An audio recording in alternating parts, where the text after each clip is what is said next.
So in Google Classroom app, you will find all the recordings of my class, assignments, right? And yesterday I just uploaded assignment number 5. It was a zip file. Some students couldn't open it. So today morning, I just uploaded the individual images and answer sheet. Fine. Students, if you want to open MS Word file, MS Excel file, or any other PDF files or any other file, you just download the app or the software WPS Office.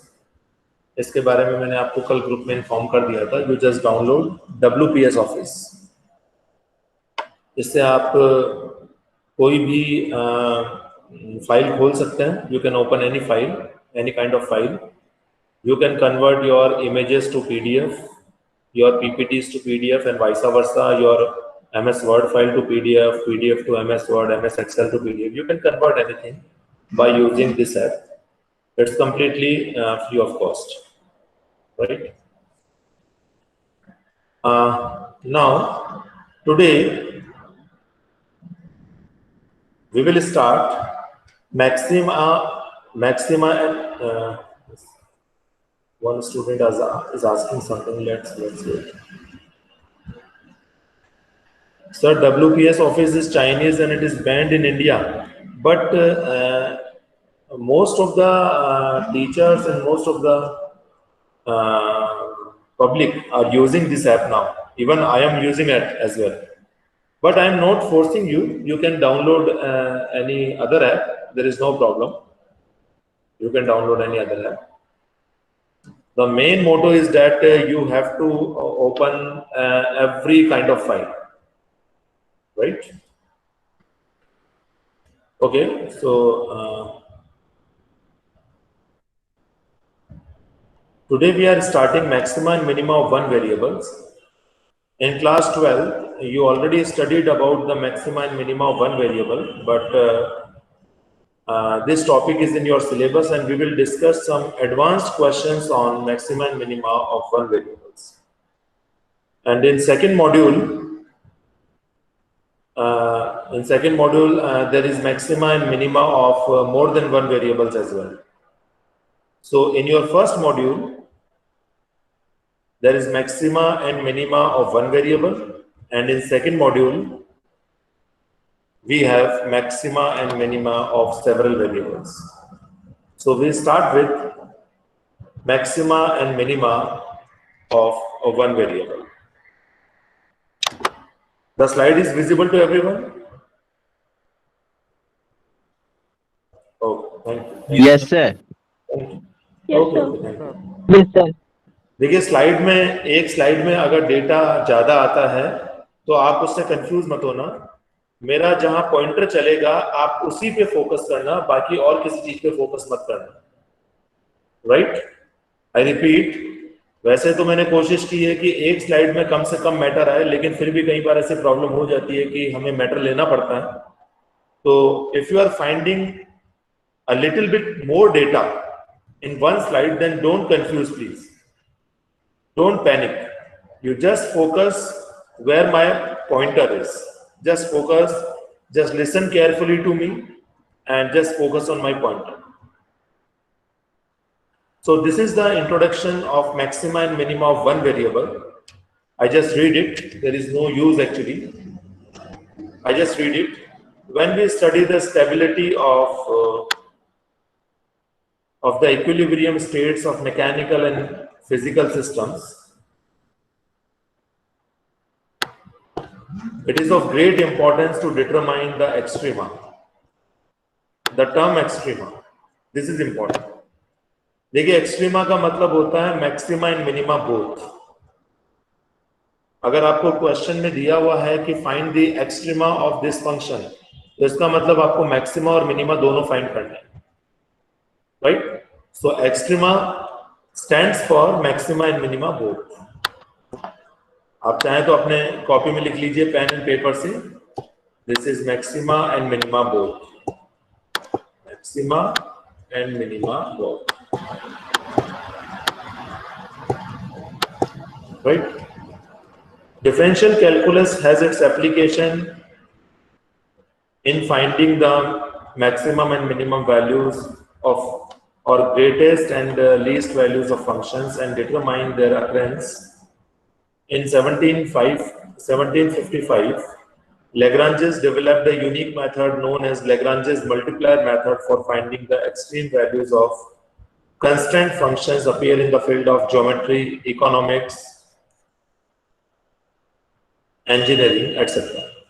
This line is very important again. Lagrange's multiplier method for finding the extreme values of constant functions. तो ये वाला जो method है हम unit number 2 में पढ़ेंगे. We will study about this method in unit number 2. Lagrange's multiplier method for finding the extreme values of constant functions. Right?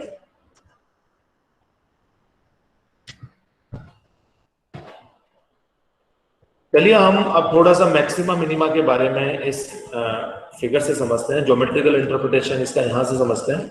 आप लोग थोड़ा ध्यान से देखिएगा.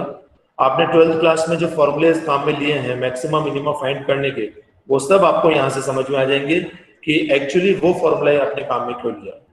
फर्स्ट ऑर्डर डेरिवेटिव को 0 क्यों किया है, सेकेंड ऑर्डर डेरिवेटिव पॉजिटिव आ जाता है तो मिनिमा क्यों हो जाता है, वो सब मैं आगे एक्सप्लेन करूंगा अभी मैथमेटिकली भी, लेकिन मैं बता रहा हूँ 12th क्लास में आपने ही पढ़ा है. सेकेंड ऑर्डर डेरिवेटिव जब लेस देन 0 आ जाता है तो ही मैक्सिमा क्यों होता है. तो इस फिगर के थ्रू हम वो सारी चीजें समझ कर रहे हैं. Right? The term extreme value and optimum values are used for a maximum and as well as for a minimum value of the given function. तो ध्यान रखना, अगर आपसे extreme value of the function बोला जाता है या फिर optimum value of the function बोला जाता है या फिर extreme value of the function and optimum value of the function, इनका मतलब होता है maximum and minimum values of the function. दोनों के बारे में बात होगी. स्पेसिफिकली अगर एक के बारे में बात होगी तो उसको बोला जाएगा मैक्सिमम वैल्यू और मिनिमम वैल्यू. लेकिन अगर एक्सट्रीम वैल्यू बोल रहा है तो इसका मतलब हमें मैक्सिमम मिनिमा दोनों फाइंड करना है, या ऑप्टिमल वैल्यू बोल रहा है तो भी हमें मैक्सिमम मिनिमा दोनों फाइंड करना है. Got it? Okay. Now in case of optimum also same, sir. Both What? maximum and minimum. What? In case of optimum also it's same, sir. Yes, Means, yes. बिल्कुल बिल्कुल बिल्कुल. मैंने अभी बताया ना आपको. If the term is extreme values or optimum values, it means we have to find maximum and minimum values both. Got it? Okay. Yes, sir. Okay, okay. Now, just note down. आप एक चीज लिख लीजिए अपनी copy में. Just note it down. Number 1, maxima and minima are the value of independent variable x. Maxima and minima are the values of independent variable x. Full stop. Point number 2.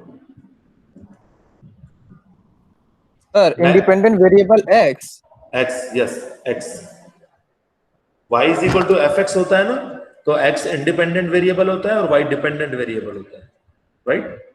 तो x जो independent variable होता है उसकी जो value होती है उसे maxima minimum बोला जाता है. Okay.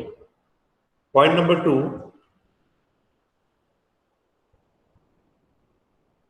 the maximum and minimum values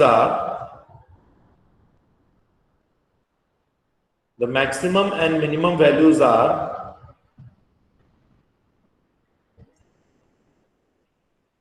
of the function. The maximum and minimum values are of the function or the variable y, or the variable y corresponding to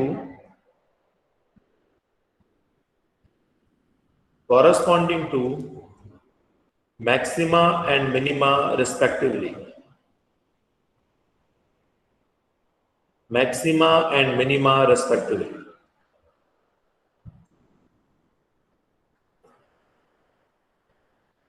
देखिए मैंने ये 2 point क्या लिखवाए हैं, ये छोटी सी बात लिखवाई है।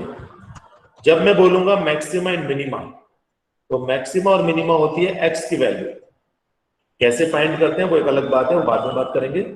एक्स की वैल्यूज को बोला जाता है maxima and minima. Maxima, x की वैल्यू, मैक्सिमा को जब फंक्शन में पुट किया जाता है तो जो फंक्शन की वैल्यू निकल के आती है उसे कहा जाता है मैक्सिमम वैल्यू। मिनिमा जो एक्स की वैल्यू होती है उसे जब फंक्शन में पुट किया जाता है तो जो फंक्शन की वैल्यू निकल के आती है उसे कहते हैं minimum value, right? So maximum and minimum values are for dependent variable y और the function, and maxima and minima are for independent variable x. I think you got it. और अगर आपको एग्जाम में बोलता है एक्सट्रीम वैल्यू फाइंड कीजिए या optimum value find कीजिए, इसका मतलब आपको maximum value and minimum value दोनों फाइंड करनी है।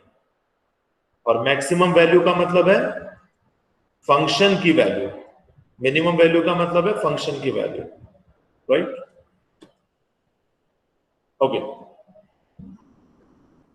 Now there is a curve you can see here in xy plane.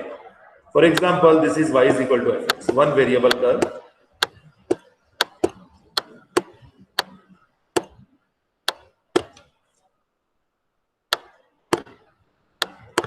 Right? So it's a one variable curve, y is equal to fx. No doubt x is an independent variable and y is a dependent variable. Fine. अब थोड़ा सा ध्यान से देखिए, मैं इस curve की बात कर रहा हूं। मैंने लास्ट क्लास में आपको ये समझाया था कि ये जो पॉइंट होता है इस पर अगर आप टेंजेंट ड्रॉ करेंगे तो वो पैरेलल टू एक्स एक्सिस आएगा, P1 पॉइंट। यहाँ P2 पॉइंट पर अगर आप टेंजेंट ड्रॉ करेंगे तो पैरेलल टू एक्स एक्सिस आएगा। If you draw any tangent at P3 it will be parallel to x axis. If you draw any tangent at P4 it will be parallel to x-axis. If you draw any tangent on P5 it will be parallel to x-axis. इसका मतलब समझ में आया आपको? इसका मतलब ये है कि for this curve only we are talking about at this point P1, at this point P2, at this point P3, at this point P4, at this point P5, the slope of the tangent is 0. Because at these points tangents are parallel to x-axis, so the slope of tangent will be 0. Now what is the meaning of slope of tangent? The meaning of slope of tangent is simple, the first order derivative of the given function. तो इसका मतलब क्या हुआ कि P1 point पर, P2 point पर, P3 point पर, P4 point पर और P5 पॉइंट पर first order derivative of the function 0 होगा। First order derivative of the function 0 होगा। और आपको पता है जब आप मैक्सिमा मिनिमा फाइंड करते हैं तो सबसे पहले आप फर्स्ट ऑर्डर डेरिवेटिव को 0 करते हैं, वो आपकी नेसेसरी कंडीशन होती है। अब वो नेसेसरी कंडीशन कहां से आई? वो यहां से आई, क्योंकि आप देख लीजिए इनमें से कोई ना कोई एक मैक्सिमा या एक कोई ना कोई मिनिमा होगा। इन पॉइंट्स में से कोई ना कोई एक मैक्सिमा या कोई ना कोई एक मिनिमा होगा। तो कोई भी मैक्सिमा या कोई भी मिनिमा हो, लेकिन इन सभी पॉइंट्स पर जब आप टेंजेंट ड्रॉ करेंगे तो वो पैरेलल टू एक्स एक्सिस आएगा। तो मैक्सिमा हो या मिनिमा हो, उस पर स्लोप ऑफ टेंजेंट 0 आता है। इसका मतलब first order derivative must be 0 for finding maxima and minima of any function. Yes, sir. This is the necessary condition. अब आपको समझ में आ गया होगा कि वो नेसेसरी कंडीशन क्यों है, क्योंकि आप मैक्सिमा फाइंड कीजिए या मिनिमा फाइंड कीजिए, स्लोप विल बी 0। चलिए अब मैं आगे बढ़ता हूं। Anybody knows what is point of inflection? Can anybody tell me what is point of inflection?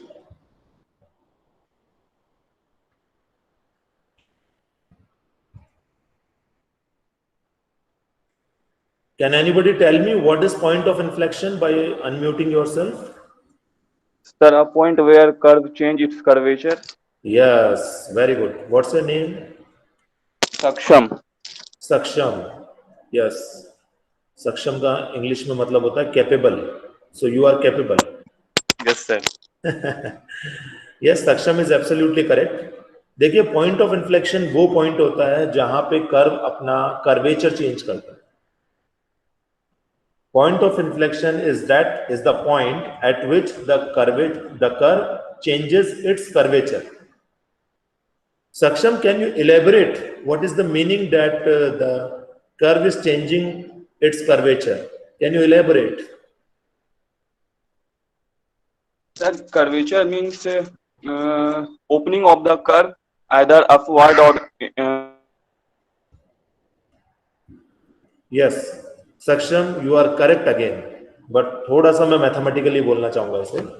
Saksham is absolutely correct. देखिए आप थोड़ा ध्यान से देखिए, मैं जो कर्व दिखा रहा हूं आपको, यहाँ पे ये कर्व जो इसको देखिए ये कॉन्केव शेप में दिख रहा है आपको. ये कॉन्केव शेप में, केव बोला जाता है, केव, कॉन्केव शेप. और ये जो है इसे बोला जाता है कॉन्वेक्स शेप.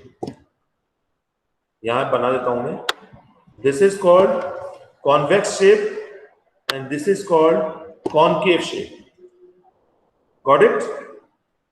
अब आप ध्यान से देखिए, ये कॉन्केव शेप से ये कॉन्वेक्स शेप में चले गया.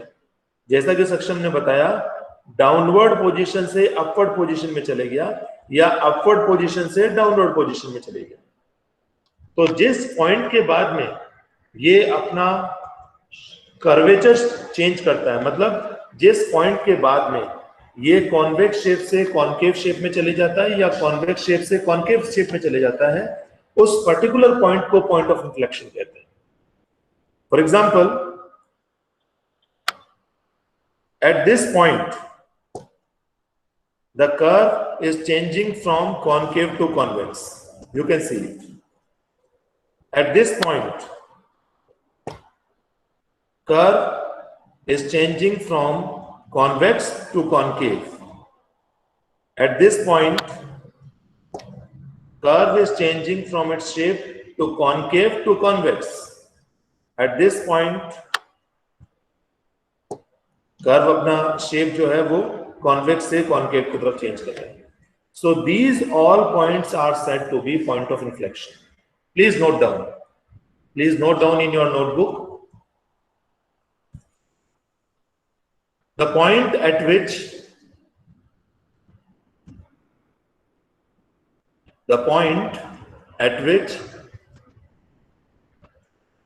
Any curve changes its shape, that is, curve changes from convex to concave or concave to convex.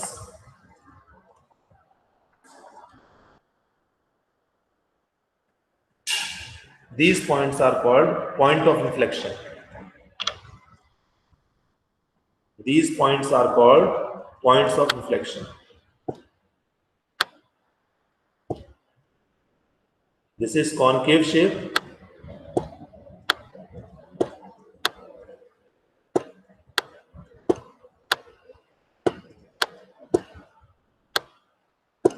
And this is convex shape.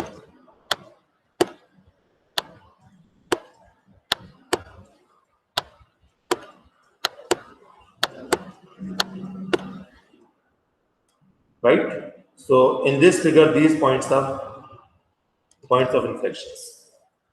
देखिए मैंने पॉइंट ऑफ इन्फ्लेक्शन के बारे में आपको क्यों बताया. देखिए एक्चुअली होता क्या है कि ये ये वाला जो शेप है वो कॉनकेव शेप, और ये वाला जो शेप है वो कॉन्वेक्स शेप। अच्छा, इसको मैंने बहुत ज्यादा मार्क कर दिया। अब आप, मैं जो बोल रहा हूं उस पर फोकस करना, आप सिर्फ इस पे फोकस कीजिए जो मैंने सर्कल किया है, बाकी फिगर को भूल जाइए, जस्ट फॉरगेट अबाउट एवरीथिंग। इस फिगर पे आप फोकस कीजिए।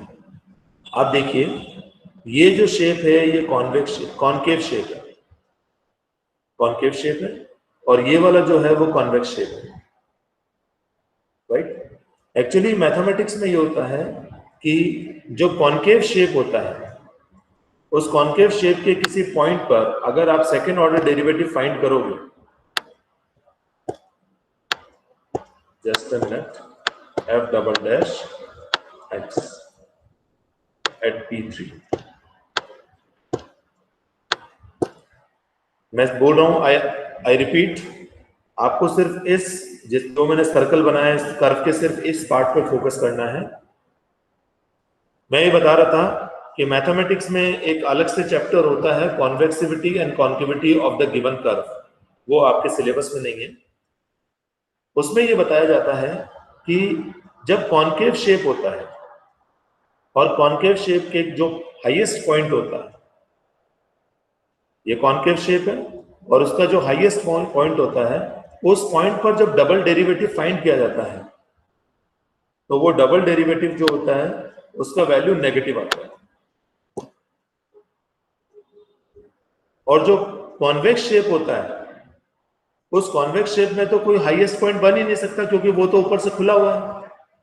तो उस कॉन्वेक्स पॉइंट का जो लोवेस्ट पॉइंट होता है, उस लोवेस्ट पॉइंट पर जब फंक्शन के डबल डेरिवेटिव वैल्यू की फंक्शन का डबल डेरिवेटिव की वैल्यू फाइंड की जाती है तो वो हमेशा पॉजिटिव आती है,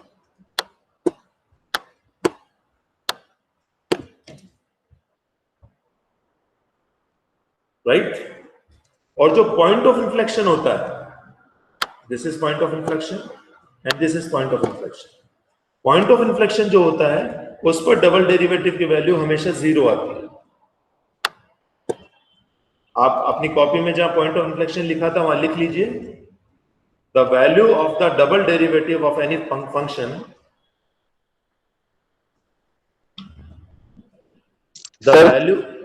the value of the double derivative of any function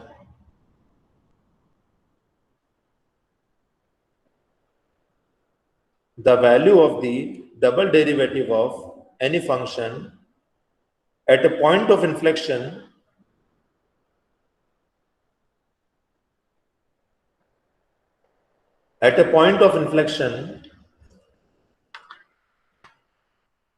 is always zero, is always zero.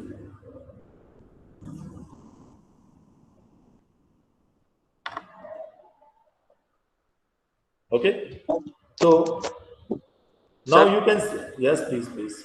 Sir आपने अभी बताया डबल डेरिवेटिव की वैल्यू अगर लेस देन 0 हो तो वो सर क्या कॉनकेव होता है? हाँ, कॉनकेव के किसी पॉइंट पर अगर आप डबल डेरिवेटिव की वैल्यू फाइंड करेंगे तो वो नेगेटिव होगी। सर हमने पढ़ा था अगर डबल डेरिवेटिव की वैल्यू ग्रेटर देन 0 हो तब कॉनकेव होता है। नो बेटा, नॉट पॉसिबल। मैं आपको दिखा दूंगा article, I will share. Okay okay, so अब आप देखिए, इस पॉइंट पर डबल डेरिवेटिव की वैल्यू नेगेटिव है, इस पॉइंट पर डबल डेरिवेटिव की वैल्यू पॉजिटिव है, तो इसके बीच में किसी पॉइंट पर डबल डेरिवेटिव की वैल्यू 0 होगी, तो नो डाउट वो पॉइंट ऑफ इन्फ्लेक्शन हो गया जिस पर डबल डेरिवेटिव की value 0। I repeat, at this point the double derivative is 0 or greater than 0, sorry, less than 0. At this point the double derivative is less than 0, which is negative. At this point the double derivative is greater than 0, which is positive. So there will be at least one value in between at which the double derivative will be 0.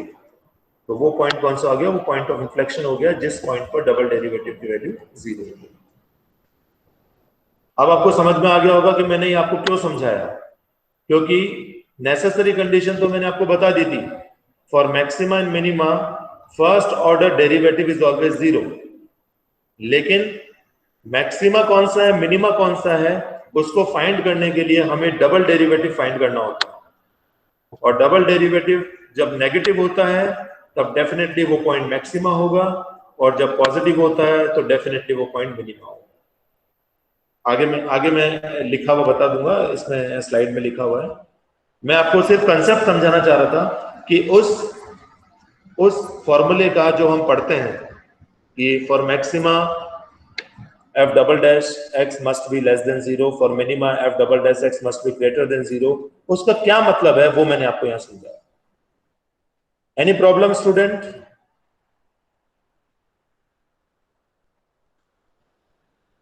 Yes, anybody, any issue, any problem? No, sir. No, sir. Everybody understood? Yes, sir. Yes, sir. Yes, sir. Okay, चलिए आगे बढ़ते हैं। Okay, this is the explanation of the graph we just draw, so no need to write down, no need to read actually, हमने उसका already postmortem काफी कर लिया है, so no need. Yes, this is important condition for extreme values, necessary condition. The necessary condition for f of a to be an extreme value of f is that f dash a is 0, so that f a is an extreme value, it means f dash a is equal to 0. This is very important. चाहे आपको maxima find करना हो या minima find करना हो, कोई भी extreme value find करनी हो या कोई भी ऑप्टिमम वैल्यू फाइंड करनी हो, तो सबसे पहले आप उसके फर्स्ट ऑर्डर डेरिवेटिव को 0 करेंगे। This is the necessary condition, और इसका लॉजिक मैंने अभी आपको समझा दिया। It's just only a necessary condition but not a sufficient condition for f of a to be an extreme value.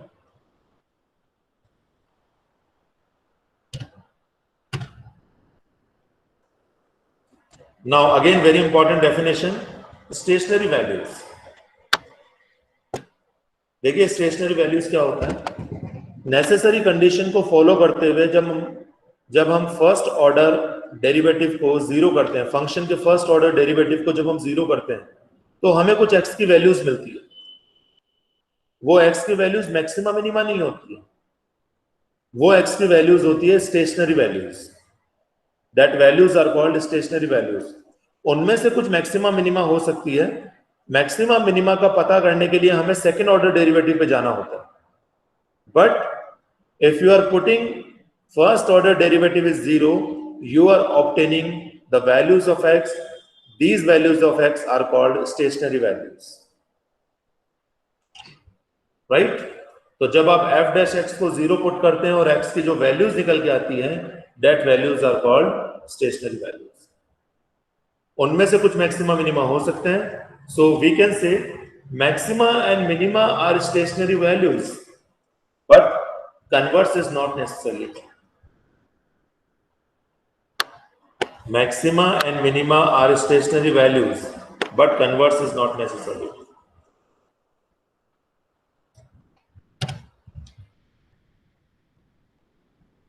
Now this is the sufficient condition. Necessary condition के according आप first order derivative को 0 करेंगे, वहां से x की values find करेंगे। x की जो वैल्यूज आएगी उन्हें स्टेशनरी वैल्यूज बोला जाएगा। अब आप सेकेंड ऑर्डर डेरिवेटिव फाइंड करेंगे, और सेकेंड ऑर्डर डेरिवेटिव में जो स्टेशनरी वैल्यूज है उनको पुट करेंगे, राइट? जिस स्टेशनरी वैल्यू के लिए सेकेंड ऑर्डर डेरिवेटिव पॉजिटिव आ रहा है, उस स्टेशनरी वैल्यू को हम बोलेंगे मैक्सिमा। उस स्टेशनरी वैल्यू को हम बोलेंगे maxima, o sorry minima, I am sorry, minima.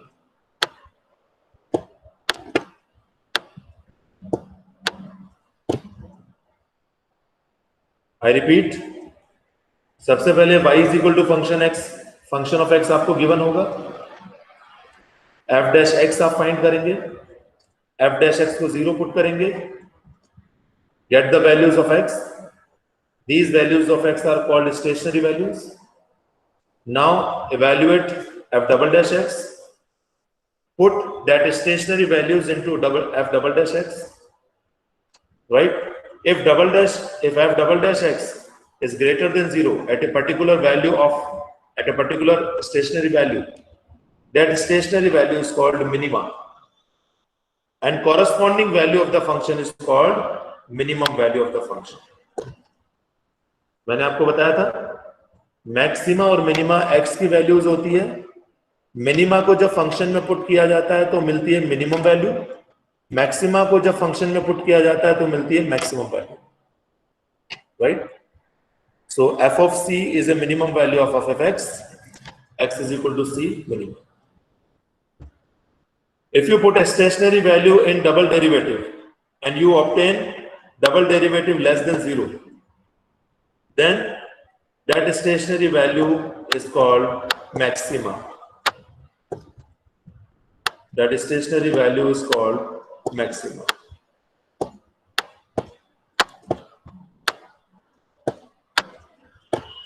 And the corresponding value of the function is called maximum value.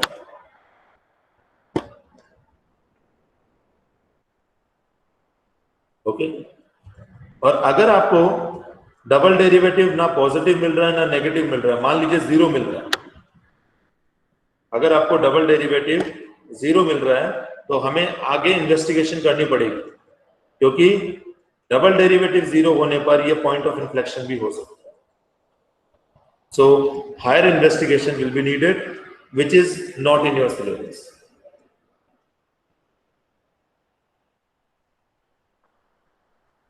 Okay, so I repeat once. You are given y is equal to fx. You just evaluate first f dash x, put it 0, f dash x is equal to 0, get the values of x. These values are called stationary values. Put these values aside and evaluate the second order derivative of the given function f double dash x. Now put all these stationary values in the double derivative of fx. If double derivative of f is greater than 0, then that particular value of x is called minima and the corresponding value of the function is called minimum value. If double derivative of f less than 0, then that particular value of x is called maxima and the corresponding value of f is called maximum value.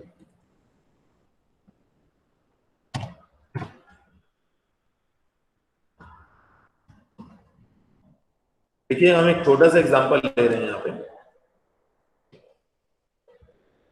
Find the maximum and minimum values of the polynomial function f given by fx is equal to 8x raise to the power 5 minus 15x raise to the power 4 plus 10x square. Question आप ध्यान से देखिए. Question क्या है? Find the maximum and minimum values of the function. इसका मतलब हमें maximum and minimum values of the function find करनी है. तो सबसे पहले हमें मैक्सिमम मिनिमम फाइंड करना होगा. मैक्सिमा को जब फंक्शन में पुट करेंगे तो मैक्सिमम वैल्यू आ जाएगी, मिनिमा को जब फंक्शन में पुट करेंगे तो मिनिमम वैल्यू आ जाएगी, राइट? तो this is the given function. सबसे पहले फर्स्ट ऑर्डर डेरिवेटिव इसका फाइंड कीजिए f dash x. So f dash x is quite simple. 14x raised to the power 4 40x raised to the power 4 minus 60x cube plus 20x, right? इसको थोड़ा सा factor कर लिया हमने. कैसे? 20x तो कॉमन आ रहा है, अंदर बचेगा 20x cube minus 3x square plus 1, और फिर इस क्यूबिक इक्वेशन को सॉल्व कर लिया हमने. तो क्यूबिक इक्वेशन को सॉल्व करने पे मिलेगा x minus 1 whole square into 2x plus 1. So overall जब आप इसे फैक्टराइज करेंगे तो आपको मिलेगा 20 times of x minus 1 whole square into 2x plus 1. अगर किसी से ये क्यूबिक इक्वेशन सॉल्व नहीं हो तो मुझे व्हाट्सएप कर देना, मैं उसको सॉल्व करके भेज दूंगा, क्योंकि क्यूबिक इक्वेशन को सॉल्व करना बहुत ही इजी है और आई होप आप सबको आता है. फिर भी अगर किसी को ना आए, you can just WhatsApp me, I will share. Okay, अब नेसेसरी कंडीशन अप्लाई कीजिए. Put f dash x is equal to 0. So 20x, x minus 1 whole square to x plus 1 is equal to 0. And get the values of x. तो x की क्या क्या values मिलेगी? x is equal to 0 दिख रहा है आपको, x minus 1 whole square, x minus 1 whole square is equal to 0, that is x is equal to 1, and 2x plus 1 is equal to 0, that is x is equal to minus half. तो f dash x को 0 put करने पर आपको x की ये तीन values मिलेगी, x is equal to 0, x is equal to 1, x is equal to minus half. These values are called stationary values.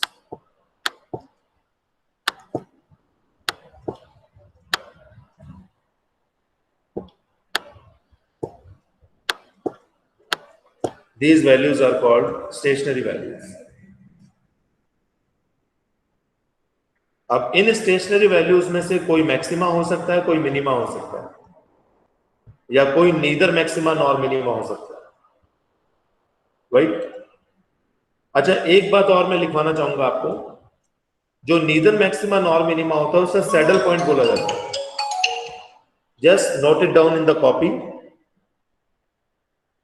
The point is said to be saddle point, saddle S A double D L E. ये हम actually जो हमारा module second है, maxima and minima of several variables, उसमें detail में study करेंगे इसके बारे में, लेकिन फिर भी यहां पे अगर आया है तो मैं आपको बता देना चाहूंगा। The point which is neither maxima nor minima, the point which is neither maxima nor minima is called saddle point, is called saddle point. Okay, तो हमें फर्स्ट ऑर्डर डेरिवेटिव को जीरो करने पर ये स्टेशनरी वैल्यूज मिली। इनमें से कुछ maxima हो सकती है, कुछ मिनिमा हो सकती है, कुछ नीदर मैक्सिमा नॉर मिनिमा या सैडल पॉइंट हो सकती है। उसके लिए हम क्या करते हैं? सेकेंड ऑर्डर डेरिवेटिव इवेल्युएट करते हैं। We just evaluate the second order derivative. तो हमने ये सेकेंड ऑर्डर डेरिवेटिव इवेल्युएट किया,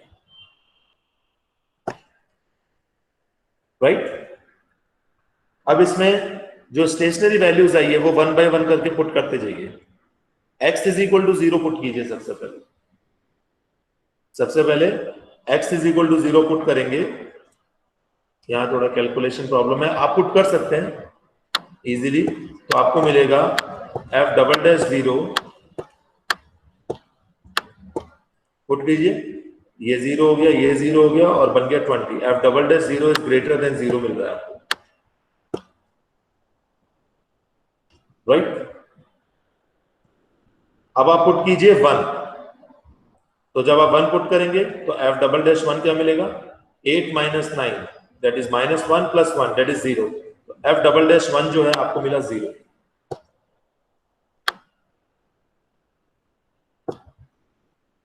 अब आप तीसरा पॉइंट पुट कीजिए, x is equal to minus half. तो जब आप x is equal to minus half put करेंगे तो आपको मिलेगा negative minus 45। You will get negative, okay? So you can see at x is equal to 0 double derivative is positive, at x is equal to minus half double derivative is negative. तो इसका मतलब ये हुआ कि x is equal to 0 जो है वो तो हो गया minima. So x is equal to 0 is minima.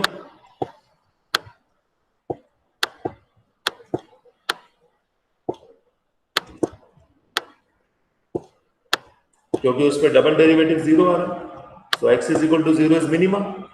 और x is equal to minus half पे डबल डेरिवेटिव नेगेटिव आ रहा है, इसका मतलब x is equal to minus half क्या हो गया? Maxima. x is equal to minus half क्या हो गया? Maximum.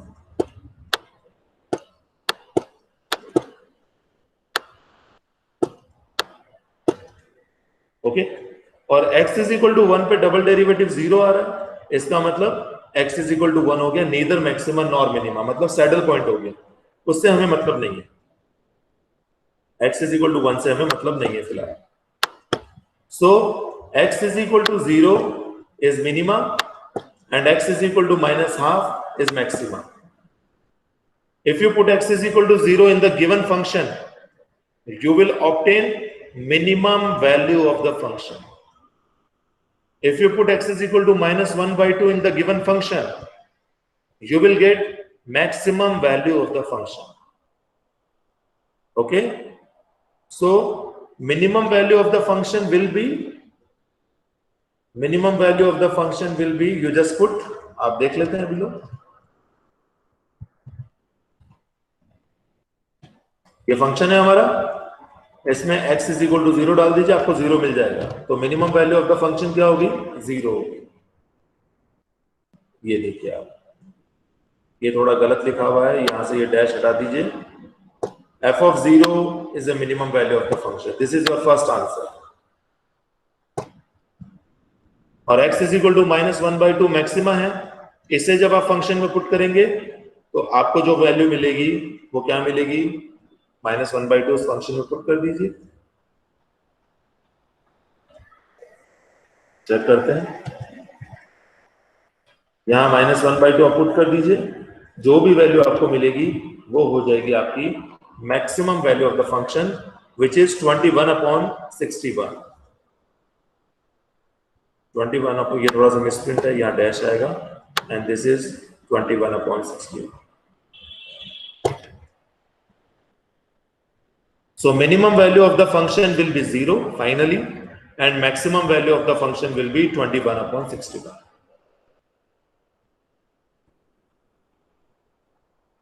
This is it for today. Any question? Please ask.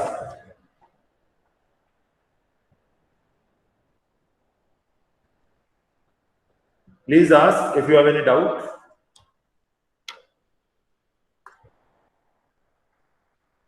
In next class, we will take more advanced questions of maxima and minima of one variable. आज कोई doubt है तो आप बताइए please. Excuse me, sir. Yes, please. Sir, the point between the convex and the concave is known as the point of inflation, right? Where f dash, if the double dash p of anything is equals to 0. Yes, correct. Am I right, sir? Yes, absolutely right. Okay, sir. We are not very much concerned about the point of inflection or saddle points, or neither maxima nor minima points. We are very much concerned about maxima and minima and corresponding values of the function, maximum and minimum values of the function. Right? वो तो मैंने आपको saddle point और point of inflection वो सब इसलिए समझाया क्योंकि मैं आपको उस ग्राफ के थ्रू ये समझाना चाह रहा था कि ये नेसेसरी और सफिशिएंट कंडीशन जो आपने 12th क्लास में याद की है वो कहां से आई है, और आपको अब मेरे हिसाब से समझ में आ गया होगा कि ये कंडीशंस कहां से आई है। Any question? Sir Yes, please. Sir function of 0 जो इसका आंसर जो 0 आया वो मिनिमा कैसे हुआ सर? वो तो सैडल पॉइंट बना। नहीं बेटा, आप मेरी बात ध्यान से नहीं सुने। डबल डेरिवेटिव जिस पॉइंट पर 0 होता है उसे पॉइंट ऑफ इन्फ्लेक्शन बोला जाता है। डबल डेरिवेटिव जिस पॉइंट पर 0 होता है उसे पॉइंट ऑफ इन्फ्लेक्शन बोला जाता है। आप देखिए x इज इक्वल टू 1 पर डबल डेरिवेटिव 0 है। हाँ, तो x is equal to 1 is the point of inflection, right? But at x is equal to 0, at x is equal to 0, the second order derivative is basically greater than 0. आपको मैं screen दोबारा represent करूं? Yes sir, एक बार कर दीजिए। हाँ,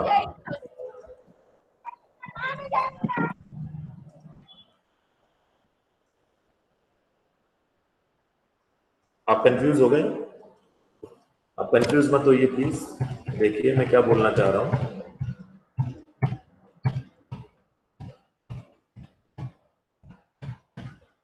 यहाँ देखिए, अब मैं जो बोल रहा हूँ सिर्फ उसी को देखना, जो मैं पॉइंट कर रहा हूं बस उसी पे ध्यान देना।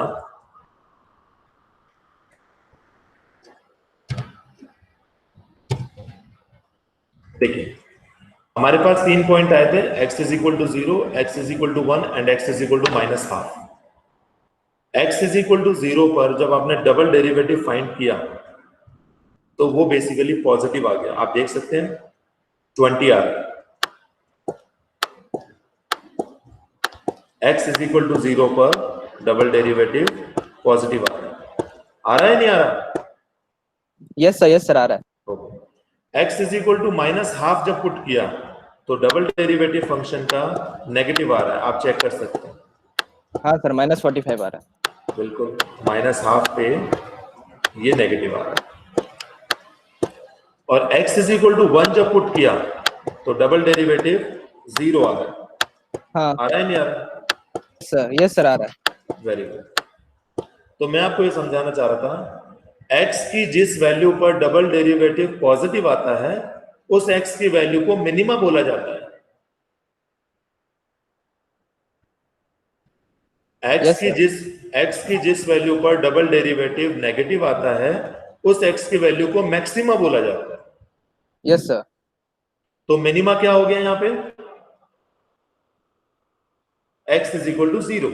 हाँ मैक्सिमा क्या हो गया यहाँ पे? x is equal to -1/2।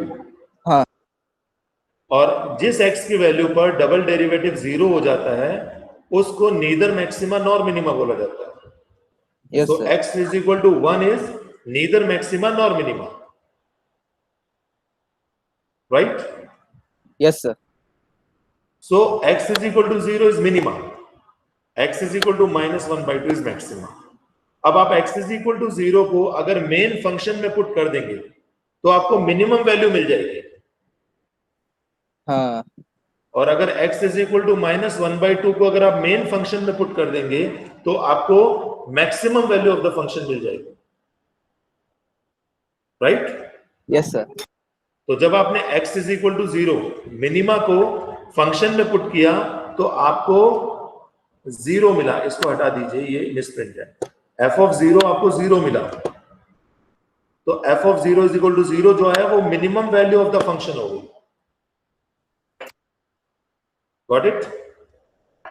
Yes sir. और जब आपने -1/2 मैक्सिमा फंक्शन में रखा तो आपको मिला 21/61, तो ये फंक्शन की मैक्सिमम वैल्यू होगी।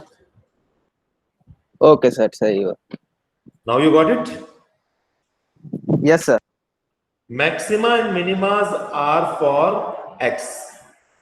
Maximum and minimum values are for function. x की जो वैल्यूज होती है, x की जिस वैल्यू पर डबल डेरिवेटिव ग्रेटर देन 0 होता है वो मिनिमा होता है, उसके कॉरस्पॉन्डिंग फंक्शन का वैल्यू मिनिमम वैल्यू होता है। x की जिस वैल्यू पर डबल डेरिवेटिव नेगेटिव होता है वो मैक्सिमा होता है, और उसके कॉरस्पॉन्डिंग जो फंक्शन का वैल्यू होता है वो maximum value. Got it? Yes sir. Yes, sir. Any other doubt? No sir. Okay, so thank you very much all of you. आज मैंने जो आपको पढ़ाया है वो प्लीज आप रिवाइज कीजिएगा। मैं गूगल क्लासरूम में इस रिकॉर्डिंग को भी शेयर कर दूंगा और नोट्स भी शेयर कर दूंगा, तो आप प्लीज उसको रिवाइज कीजिएगा, राइट? नेसेसरी और सफिशिएंट कंडीशन को अच्छे से पढ़ लीजिएगा। फिर नेक्स्ट क्लास में हम इसके कुछ एडवांस क्वेश्चंस करेंगे। Thank you very much. Thank you all of you. Thank you, sir. Thank you sir. Thank you. Thank you, sir. Thank you.